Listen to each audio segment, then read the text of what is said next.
David, a former Golden Gloves boxer, founded Hollywood Fight Club Productions in December 2001. David also found Pinocchio's Playhouse in June of 2008.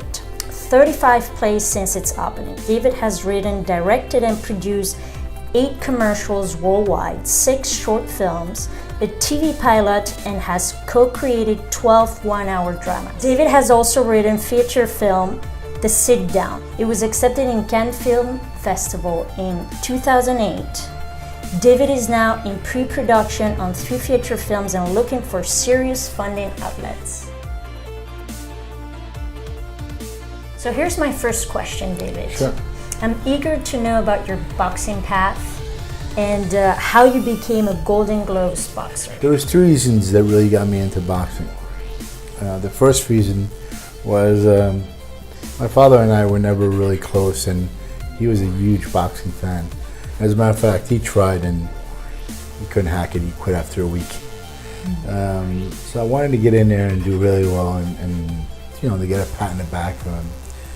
And the second reason was, I was bullied a lot as a kid.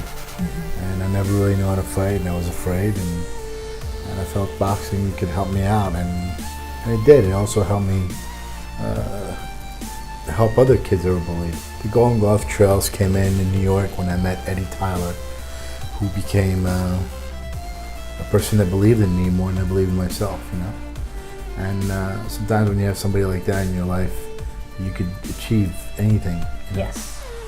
So we were like the little train that could. I mean, nobody believed in him or I, and we kept winning and winning until we get to the finals. My second question is about Hollywood Fight Club Productions and Pinocchio's Playhouse. What does it take to be an artistic director of over 285 plays worldwide? First, you gotta start by not having a social life. It's a lot of work. You're constantly working. Live theaters don't really make money. You have to really love the arts and love what you're doing. When I first started, I just really wanted to grasp as much as I can of the real art of acting and directing and telling a story. And in order to make it survive, I had to put my business sense into it and produce a lot more plays than most theaters were doing. So when other theaters in town were doing 5, 6 plays a year or 4 plays a year, I was doing 25, 30, Okay. So you have to be very, very creative. You have to constantly be on top of what's going on. I mean, I was reading like a couple hundred plays a year. I mean, I was constantly reading. I would spend every Christmas vacation, in either Samuel's French or Demetrius Display in New York, just reading tons of plays to know what I was going to put up next year. And I love kids, so Pinocchio's Playhouse came very natural for me to open up a theater for the kids later on, And it was just great because it was in the same theater, and at nights the adults would come during the kids or after school. You'd have the kids, and it gave a great ambiance to the theater. But I would say, it's a lot of work, and you have to have a vision, and you have to follow the vision and not be afraid of the work. Okay. And the passion, I feel like you're burning desire and love for. You have to have that. Yeah. I mean, there's no money guiding you. There's sometimes very, very little respect, and sometimes the artistic director is loved, and sometimes he's hated because he's doing a lot of firing of directors. He's coming in changing stuff. He's hands-on every aspect. So, but just like any boss, you have to keep the show running. So sometimes you're stepping on people's toes. But yeah, the passion is definitely the full drive. The full drive. If you don't have the passion for it, I don't see it happening. Okay, my third question for you, David, is about your writing, directing, and producing experience in commercials and short films. What steps are required to write, direct, and produce commercials and short films? Are these steps transferable from one to the other? In the arts, I started out as an actor. I don't like to wait. I like to make things happen. And this is very much a town or a business of hurry up and wait. And without the right connections, no matter how talented you are, you don't go.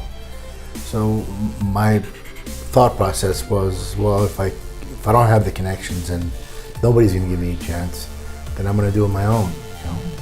So I started writing, and then I started directing from that, and producing came very natural for me because I grew up in a business family.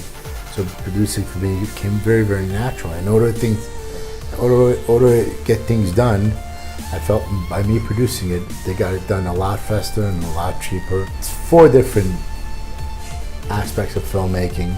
Eventually, I mean, after 16 years of doing it, you fall in love with all of them in different ways. You feel like different kids.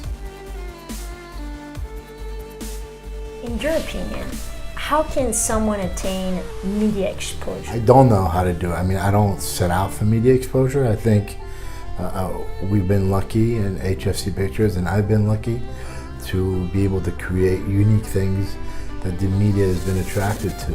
I set out to do something that touches me, that I can relate to, and that hopefully the world can relate to, you know? And it just so happens with one more round, I was very lucky, and a lot of people could relate to it, you know? So media came to us, you know, as soon as they hear the story.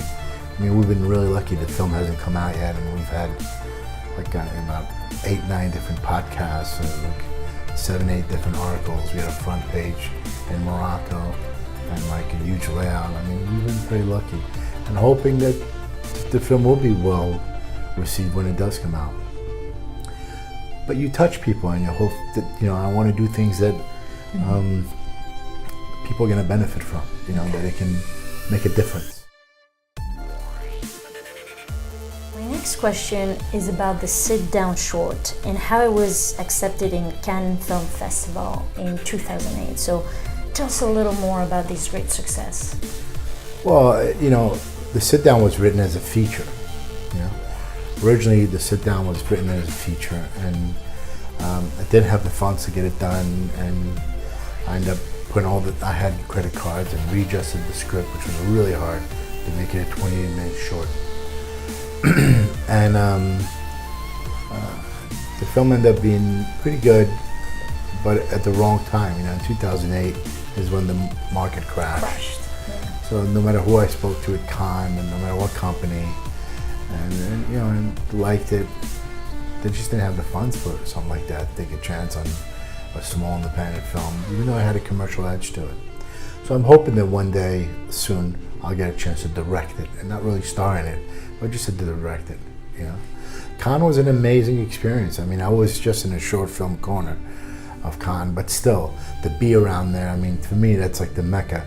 I've been to Sundance, I've been to Tribeca, I've been to Toronto, I've been to all the biggest festivals except Berlin, and Cannes for me is like a different world. I mean, Cannes is like, I mean, one of my dreams is to have a film there in competition. I mean, that's the Mecca for a filmmaker, I would imagine.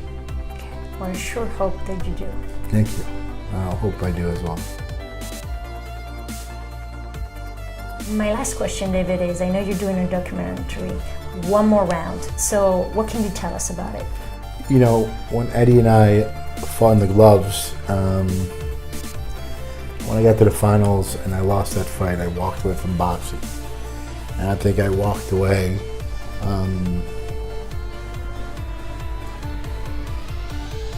part of me felt I should have never walked away. Part of me felt like I screwed Eddie by walking away as well, because it was a ticket maybe for both of us to make it, you know. Mm-hmm.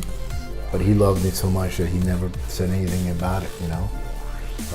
If he did, it was very slightly remarked. It wasn't anything. And about 3 years ago, he was in Pittsburgh in the hospice, cancer, and I spent the last 8 days with him before he passed away. And I just realized there was something in my life that was unfinished. There's angers and all these demons that I carried for so many years. And there was a lack of closeness, you know, the door was never closed between Eddie and I as well in the boxing. And I felt the ultimate challenge would be to get back in the ring at 45 or 46, 22 years later, haven't worked out in 20 years, just to get back in, lose the weight, and see what that's like. So this journey has been, you know, originally we set out thought we'd knock it out in 1 year. But it got bigger and bigger and bigger. Last year I lost my brother. It was very much like Eddie. I mean, he didn't have cancer, but I was in a hospital room for like 8 days in Santo Domingo, and then he passed away like that, you know. So a lot of things happened within this documentary. So it was a life experience, and it was a big challenge. I don't know if I'm doing justice to what the story is about, but I think the best thing to do is go under One More Round, doc.com, and check out the trailer. I think he'll give you more of the stories about, and you know, what's happening. Yeah.